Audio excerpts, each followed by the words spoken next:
बहुत खूबसूरत है। Thank you so much. तुम्हारे जितना नहीं। लाओ दो।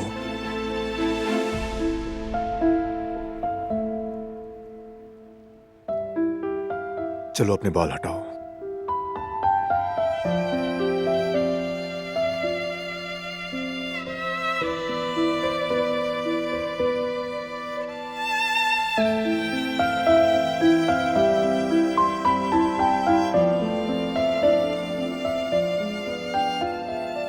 बारान, जब हमारा बेटा बड़ा होगा तो हम साथ रहेंगे। उसके पहले कदम पर, पहली बात पर हमेशा साथ साथ होंगे। मैं नहीं चाहती कोई भी लम्हा हमसे छूट जाए। कभी नहीं छूटेगा। हम हमेशा उसके साथ ही रहेंगे। अपने बच्चे के साथ बूढ़े होंगे। जिंदगी की तमाम खूबसूरतियों को तीनों मिलकर देखेंगे। हमारे ख्वाबों के वो रोशन दिन अब करीब हैं दिलान।